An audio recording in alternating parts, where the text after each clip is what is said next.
একটা সৈনিক বলতেছে হাসিনা আমার আম্মা, আমরা হাসিনার জন্য এখন কাজ করি। এটা রেকর্ড, ছবি সবকিছু আছে, এটা প্রকাশ করা হবে। আমার ভাইয়ের রক্ত লাল, পুলিশ কনস্টেবলের বাল। এই এই আওয়ামী লীগের দরকার পুলিশ, প্রত্যেকটা পুলিশ আওয়ামী লীগের দরকার। এই যে মানুষ তুমি জানোয়ার, প্রত্যেকটা মানুষ তুমি জানোয়ার, জানোয়ারকে দেখে যাবো। জুলাই আবার আনবো রাস্তায়, জুলাই আবার আনবো, জুলাই ঠেকাইস,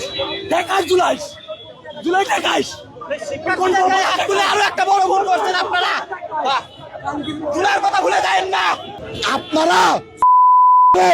বাসায় বউ বাচ্চা থাকলে ওখানে কম যাবে যা বলেন। এসপি আবিদ ওর ফোর্স নিয়ে আমার উপরে ফুললি অ্যাটাক করতে বলছে। এই যে এই জোনের এসপি আবিদ বলছে এই ছেলেরা ধরেন, এই যে এই ছেলেরা ধরে এরা মারেন, এরা বলছে এরা ধরেন, ধরে এরা মারেন, এই কথা ওরা বলছে। আমাদের প্রত্যেকের ব্যাকগ্রাউন্ড চেক দেন। আমি জুলাই অভ্যুত্থানে একদম সামনের সারিতে ছিলাম।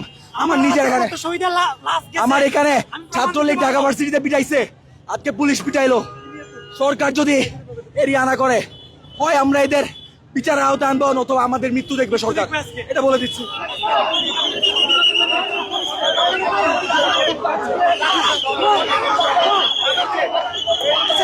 জুলাই অভ্যুত্থান থেকে এখানে আসছি, রাজপথে আসি নাই। এই যে যে রক্তের প্রতিদান আওয়ামী লীগের স্বৈরাচার থেকে শুরু হয়েছে, এই জুলাই কিন্তু শেষ হয় নাই। হুমকি স্বরূপ বলে যাচ্ছে আজকে এই জুলাই চলছে, চলবে। সকল প্রাইভেট বিশ্ববিদ্যালয়ের সংস্কার করে তবে মাঠের থেকে উঠবো। ইউআইয়ের জন্য প্রেসিডেন্সি ইউনিভার্সিটির ছাত্র রক্ত ঝরাইছে, এখন শুধু ইউআইয়ের ইস্যু না, পুরো ন্যাশনাল ইস্যু। প্রত্যেকটা স্টুডেন্টকে তারা বেধড়ক মারছে এবং খুব বাজেভাবে মারছে। আমাদের কাছে ভিডিও ফুটেজ আছে এবং যেসব আনসাররা বা পুলিশরা যাদেরকে আমাদেরকে হাত দিচ্ছে, তারা বাজে বক্তব্য, বাজে উক্তি করছে। আমার কোশ্চেন হলো, ভার্সিটির অথরিটি থাকা সত্ত্বেও কিভাবে তারা আমাদের গায়ে হাত দেয়? কেন ভার্সিটির অথরিটি এগুলা মানে সায় দিল? আমরা আমাদের যৌক্তিক দাবিতে আজকে এইখানে, কেন আমাদের স্টুডেন্টদের আজকে বের করে দিবে তারা? আমরা তো আমাদের কোনো অযৌক্তিক দাবি দেই নাই। আমরা বলছি আমাদের শিক্ষা প্রতিষ্ঠানের পজিশন ভালো করতে হবে, টিচার ভালো করতে হবে, আমাদের সাইটাল সার্ভিসগুলো ভালো করতে হবে। এত কিছুর পরেও কেন তারা আমাদের গায়ে হাত দিবে? আমরা এর সুষ্ঠু বিচার চাই, আর কিছু না। আন্দোলন করিস তোরা আন্দোলন করিস, এরকম করে করে আমাদেরকে মারা হয়েছে। আমাদের মারা হইলো কেন? আমাদের বহিষ্কার করা হয়েছে। আমরা প্রাইভেট বিশ্ববিদ্যালয়ে পড়ালেখা করে, আমাদের বাবার টাকা গেছে, আমাদের সময় গেছে, শ্রম গেছে, সেইগুলোর এগেইনস্টে কথা বলতে আসার পরেও কেন এই পুলিশ আমাদের গায়ে হাত তুললো? আমি ইউনাইটেড ইউনিভার্সিটির বহিষ্কৃত শিক্ষার্থী। আমরা প্রাইভেট ইউনিভার্সিটির আজকে সকল ইউনিভার্সিটির স্টুডেন্ট আসার কথা ছিল। প্রাইভেট ইউনিভার্সিটির ইউরাইয়ের যারা ভাইরা আছে 10 মাস ধরে আন্দোলন করছে এবং তারা অপেক্ষা করছে যাতে বিশ্ববিদ্যালয়ের ভিতরে এটা সমাধান হয়, কিন্তু তারা কোনোভাবে রাজি হয় নাই। এই জন্যই সবাই আমরা সব প্রাইভেট বিশ্ববিদ্যালয়ে কথা বলে একসাথে রাস্তায় নামার সিদ্ধান্ত নিয়েছি। না, আমরা 7 বার ইউজিসিতে গিয়েছি। ইউনাইটেড ওদের ক্যাম্পাসে ছেলেপেলেকে আটকে রাখছে, এখানে জ্যামের জন্য ওখানে সবাই আটকে আছে। এখানে বেশিরভাগ ছেলেপেলে ছিল, ওরা বহিষ্কারের ভয় দেখিয়ে আটকে রেখেছে এখানে ভিতরে। প্রথমে ওরা 25 জনকে বহিষ্কার করেছে এবং 200 জনকে থ্রেট দিয়েছে। প্রত্যেকের পরিবারকে ডেকে রেখে ভয় দেখিয়েছে ওরা, এবং লাঠিচার্জ করে অনেকে ছত্রভঙ্গ করে দিচ্ছে, ছাত্রভঙ্গ করে দিচ্ছে। এই বহিষ্কার প্রত্যাহারের জন্য আমরা আজকে রাস্তায় নেমেছি। রাস্তায় নামার পর আমরা কোন ধরনের সহিংসতা ছাড়া শান্তিপূর্ণভাবে অবস্থান করছিলাম। হঠাৎ করে এই মুহুর্মুহু পুলিশ আক্রমণ করা শুরু করে। এই ভাটারা থানার এসআই এর নেতৃত্ব, এসআই আবিদ, এই যে ভাটারা থানায় যত পুলিশ দেখছেন, এই পুলিশগুলো কোন ধরনের মহিলা পুলিশ ছাড়া, আমাদের সামনে আমাদের বোনরা ছিল, মহিলা মেয়ে শিক্ষার্থীরা ছিল, তাদেরকে কোন ধরনের মহিলা পুলিশ ছাড়া বেধড়ক লাঠিচার্জ করা হয়, এমনকি রাস্তায় ফেলা পারানো হয়েছে। ভিডিও রেফারেন্স আছে। রাস্তায় ফেলা পারানো, তাদেরকে কে এখতিয়ার দিছে? তাদেরকে কে উপর মহল থেকে এই আদেশ করেছে?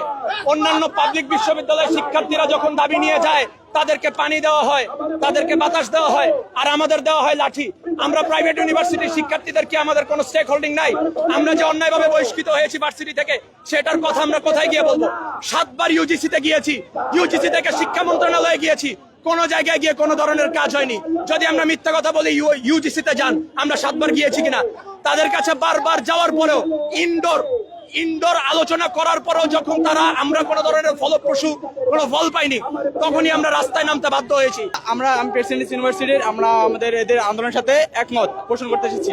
আমরা যখন কথা বলতেছিলাম, তখন পুলিশ হঠাৎ করে সে কথা বলার মাঝখানে আমাদের উপর লাঠিচার্জ করা শুরু করছে। আমাদের কোনো কথা বলতে দেয়নি, কথা শুনে নাই, এবং যখন লাঠিচার্জ করে তখন এই ভাটারা থানার একটা সৈনিক বলতেছে হাসিনা আমার আম্মা, আমরা হাসিনার জন্য এখন কাজ করি। এটা রেকর্ড, ছবি সবকিছু আছে, এটা প্রকাশ করা হবে। এবং আমাদের এখন মূল দাবি, যাদের প্রত্যাহার করা হয়েছে তাদের প্রত্যাহার, বহিষ্কার করা হয়েছে তাদের বহিষ্কার আদেশ প্রত্যাহার করতে হবে।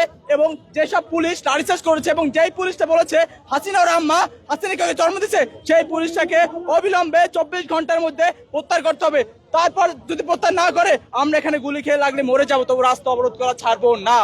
আমরা আমাদের পরিকল্পনা তো বৃহৎ জিনিস, অনেক বড় জিনিস। আমাদের ইনস্ট্যান্ট হলো ওদের সাথে কথা বলা, আমাদের জনদুর্ভোগ কমানো, চাল চলাচল স্বাভাবিক করা। এটা আমাদের কমিশনার মহোদয়ের নির্দেশ, আমাদের ডিসি মহোদয় এখানে আছে, অফিসার ইনচার্জ মহোদয় আছে। আমরা চেষ্টা করতেছি ওদের বোঝানোর জন্য, ওরা ওদের জায়গায় আছে। এই পর্যন্তই এখন।